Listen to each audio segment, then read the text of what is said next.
வசுதேவ சுதம் தேவம் கம்ச சாணூர மர்தனம் தேவகி பரமானந்தம் கிருஷ்ணம் வந்தே ஜகத்குரும். இந்த ஸ்லோகம் கண்ணனை வணங்க வைக்கும் ஸ்லோகம்.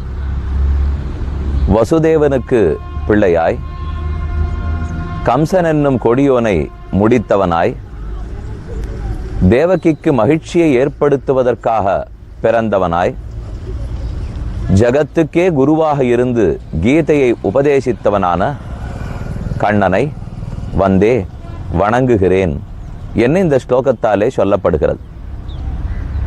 எம்பெருமானுக்கு கிருஷ்ணன்னு திருநாமம். ஆனால் அவன் வசுதேவனுக்கு குமாரனாக பிறந்தபடியால் வாசுதேவன் என்ன ஒரு முக்கியமான திருநாமத்தோடே விளங்குகிறார். வாசுதேவனே எல்லாம்னா அப்ப வாசுதேவன் இருக்கிற ஊருக்கு வந்துதானே தீர வேண்டும். இவ்வூருக்கு வந்துள்ளோம். இவ்வளவு நேரம் இந்த ஊர் எதுன்னு கூட நீங்க தெரிஞ்சிருக்கலாம். இத்தனை நேரம் புரிந்திருக்கும். இருந்தாலும் நான் சொல்லணும் இல்லையோ, அதுக்காக தெரிவிக்கிறேன்.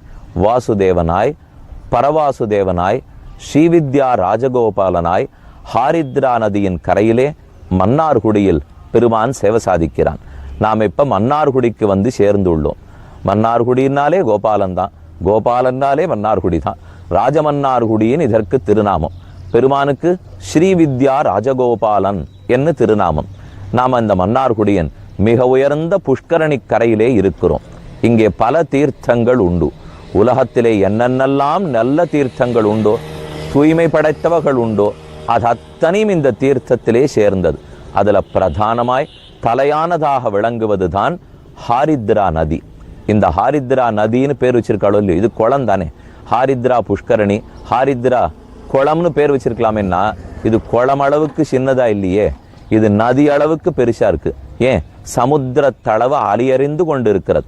இப்ப நீங்க பாக்குறதுங்கிறது ஒரு பகுதி நதி தான், ஒரு பகுதி குளம் தான்.